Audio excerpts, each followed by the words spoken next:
APAC RH présente la rémunération des cadres en 2020, un outil de management. En cette période de crise et d'incertitude, les rémunérations sont plus que jamais source de préoccupation pour les collaborateurs.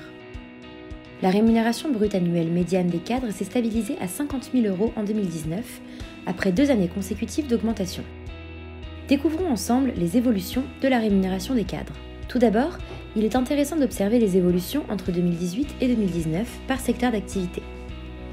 Dans la construction et le BTP par exemple, on enregistre la plus nette évolution, 4,2%, passant de 48 à 50 K €, alors même que dans l'industrie, la croissance est de 1,9%, faisant passer les salaires de 53 à 54 K €.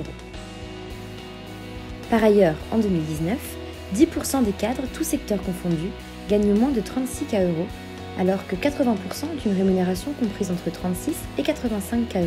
Seuls 10% gagnent au-delà. Concernant les augmentations, les cadres les mieux lotis sont, sans surprise, ceux qui disposent d'une expérience supérieure à 20 ans. Mais ce qu'il faut retenir avant tout, c'est que ces 2 dernières années ont creusé les écarts avec les plus jeunes cadres. Par ailleurs, avec l'effet confinement, les rémunérations sont nettement impactées et cela se ressent à plusieurs échelles. Tout d'abord, la rémunération variable est amenée à fluctuer dans le temps et soumise aux aléas de la crise sanitaire qui ne jouent pas en sa faveur. En raison de la baisse d'activité des entreprises, ces dernières sont bien souvent contraintes de mettre une partie de leurs employés au chômage partiel ou complet pour protéger leurs emplois et éviter les licenciements, ce qui s'accompagne bien souvent d'une baisse de la rémunération. Par ailleurs, la mobilité professionnelle a également été directement impactée, qu'il s'agisse de mobilité interne ou externe. Le contexte économique incertain est peu propice aux augmentations. Les enveloppes habituellement prévues à cet effet se feront probablement plus discrètes en cette fin d'année 2020.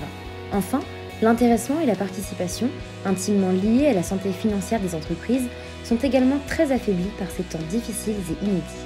Finalement, c'est un bilan mitigé que nous dressons là, mais qui annonce de grandes évolutions à venir dans les prochains mois. Retrouvez tous les mois le meilleur de l'actualité RH et suivez-nous sur LinkedIn et YouTube.